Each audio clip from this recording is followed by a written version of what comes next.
আসসালামু আলাইকুম। চলে আসছি নতুন একটা রেসিপি নিয়ে। আজ বানিয়ে দেখাবো আপনাদের আমি কিভাবে রোল বানাই সেটা একটু আপনাদের সাথে শেয়ার করছি। আমার সাথেই থাকুন। আমি কিভাবে রোল বানাচ্ছি, কি লাগছে, কি দিচ্ছি সবই আপনাদের সাথে একটু করে শেয়ার করছি। এখন আমি 2টা ডিম ফেটে এটা তেলের মধ্যে ভালো করে ভেজে তারপরে ডিমটাকে আমি উঠিয়ে ফেলবো। এটা কেন করলাম সেটাও আপনাদের একটু পরে দেখাচ্ছি। এই ডিমটা আগে কেন ভেজে রাখলাম সেটা আপনাদের সাথে একটু পরে শেয়ার করছি।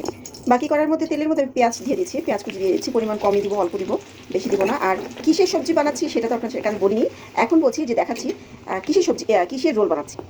হ্যাঁ, আমি সবজির রোল বানাবো। আর শীত যেহেতু চলে আসছে, নানান পদের সবজি পাওয়া যায় এখন বাজারে। তা এখন সবজি দেখলেই অনেক ভালো লাগে, ইচ্ছা করে এটা ওটা বানাই। তা আজকে আমি চলে যাচ্ছি সবজির রোল বানাবো, ভেজিটেবল যেটাকে বলে ইংলিশে ভেজিটেবল রোল। হ্যাঁ, বাকিটা আপনাদের সাথে একটু করে শেয়ার করছি, আপনারা আমার সাথেই থাকুন। আমি যেখানে পেঁয়াজটা দিয়ে দিয়েছি, পেঁয়াজটা লাল করে আমি আর কিছুই করবো না, এটার মধ্যে জাস্ট সবজি দিয়ে দেবো। আমি একে একে সবজি কুচি করা দিয়ে দিব, বেশি কিছু দিব না, শুধু সবজি দিয়ে লাল করে পরে যা দিচ্ছি একটু করে আপনাদেরকে দেখাচ্ছি। আমি কড়াইয়ের মধ্যে সবজি দিয়ে দিয়েছি, সবজি দিয়ে আমি নাড়াচাড়া করেছি। আর এটার মধ্যে কী দিব আমি একটু হালকা সিদ্ধ হলে তখন যা দেওয়ার আমি সবই দিব আর আপনাদের সাথে একটু করে দেখাবো। হ্যাঁ, আর একটা কথা, আমার ভিডিওটা যদি ভালো লাগে সবাই একটু লাইক কমেন্ট করবেন এবং অন্যকে দেখার জন্য সুযোগ করে দিবেন, একটু শেয়ার করে দিবেন যদি ভালো লাগে। আর এখানে হচ্ছে আমি আটা নিয়েছি, যেটা আমি রোল আকৃতি করবো, রুটি বানাবো। এটা করে আপনাদের সাথে দেখাবো। এখানে আমি আটা নিয়েছি, আটার মধ্যে লবণ দিয়েছি, হালকা পরিমাণ মতো চিনি দিয়েছি, আর হালকা সাদা গোলমরিচের গুঁড়ো দিয়েছি, জাস্ট এগুলো আর কিচ্ছু দিতে হয় না। আর এখানে আমি একটা ডিম গুলিয়ে রেখে দিয়েছি, যে ডিমটা আমি এখন দিয়ে দিব। ডিমটা দিয়ে পানি দিয়ে আর ব্যাটারটা কীরকম নরম হবে সেরকম আমি গুলিয়ে আপনাদেরকে দেখাচ্ছি।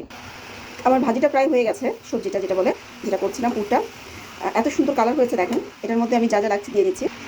এটার মধ্যে আমি যে ডিমটা প্রথমে করেছিলাম আপনাদের সাথে দেখিয়েছিলাম যে পরে দেখাবো, সেই ডিমের কুচিটা কুচি করা যেটা ওটা দিয়ে দিলাম। কাঁচামরিচ দিয়ে দিলাম মাঝখানটা ফেলে।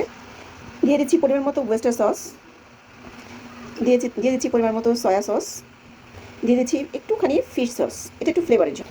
যাদের করে ওয়েস্টার সস আর ফিশ সস নেই তারা এড়িয়ে যেতে পারেন, কোনো সমস্যা নেই, ওটা ছাড়াও হবে। জাস্ট মজা করে ভাজিটা করলেই হয়, সবজিগুলা রান্না করলেই হয়, ওভাবেও আপনার রোলটা খুব মজা হয়। তো যাক, আমার ঘরে ছিল বলে আমি একটু করে সব কিছু দিয়ে দিয়েছি। এর মধ্যে দিয়ে দিচ্ছি একটু সাদা গোলমরিচের গুঁড়া, দিয়ে দিচ্ছি চিনি, সামান্য পরিমাণ চিনি একটু স্বাদের জন্য। আমার ভাজিটা হয়ে গেছে, মানে আমার সবজিটা হয়েছে, রোলের সবজি ভেতরে যে সবজিটা দিব সেই সবজিটা আমার রান্না করে হয়েছে। দেখেন কি সুন্দর হয়েছে, চমৎকার। আর যেই ময়দা দিয়ে যে ব্যাটারটা তৈরি করেছি সেটা দেখেন, এটার ঘনত্বটা দেখেন, মানে একদম পাতলা করতে হবে। পাতলা করলে যত পাতলা করবেন তত ভালো হবে। হ্যাঁ, আমি বানিয়ে আপনাদের দেখাচ্ছি কীভাবে বানাতে হবে। আমি যে তাওয়াতে করছি, এই তাওয়াতে একটুখানি তেল দিয়ে তারপরে এটা গোলাটা দিয়ে দিচ্ছি। গোলাটা সুন্দর করে একটু ব্যতিক্রম হবে, যাই হোক। দেখেন আমার রুটির গোলাটা কত সুন্দর হয়েছে, অনেক সুন্দর হয়েছে। এইভাবে করে আমি একে একে এখানে রেখে দিচ্ছি। আমার রোলের জন্য রুটি বানানো শেষ, আমি একে একে কতগুলো রুটি বানিয়ে নিয়েছি। এখন আমি কিভাবে এটাকে বেলবো সবজি দিয়ে সেটাও আপনাদের সাথে একটু দেখাচ্ছি। আমি মাঝখানে সবজিটা দিয়ে দিব, এটাকে আমি দুই পাশে এইভাবে ভাঁজ করে নিব, এইভাবে একটু করে এই দুই পাশে এভাবে ভাঁজ করে নিব। এক হাতে ভিডিও করছি আর এক হাতে ভাঁজ করছি, এই জন্য আমার হয়তো এরকম হচ্ছে, আমি করে আপনাদের দেখাচ্ছি। এই যে দেখেন, একটুখানি এখানে একটু আটা গুলিয়ে রেখেছিলাম, এই আটা গুলানোটা আঠা লাগানোর জন্য এভাবে একটু দিয়ে দিচ্ছি। তারপরে এক এক এইভাবে করে সুন্দর করে ভাঁজটা করে নিলাম। আমার রোল বানানো হয়ে গেছে, আমি দিয়ে দিচ্ছি। কি চমৎকার কালার আসছে দেখেন, একেবারে ব্রাউন কালার হয়ে গেছে, ভাজতে ভাজতে এত সুন্দর হয়েছে। আমি এখান থেকে উঠিয়ে তারপরে পরিবেশন করে আপনাদেরকে দেখাচ্ছি।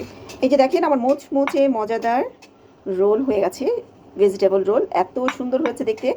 এবং আশা করি ইনশাল্লাহ ভালো হবে, আমি যেভাবে বানিয়েছি ঠিক সেইভাবেই আপনারা বানিয়ে খাবেন, আপনাদের কাছে ভালো লাগবে। আর আমার ব্লগটা যদি ভালো লাগে লাইক কমেন্টস করবেন এবং বেশি ভালো লাগলে একটু শেয়ার করে দেবেন। সবাই ভালো থাকবেন, সুস্থ থাকবেন, আল্লাহ।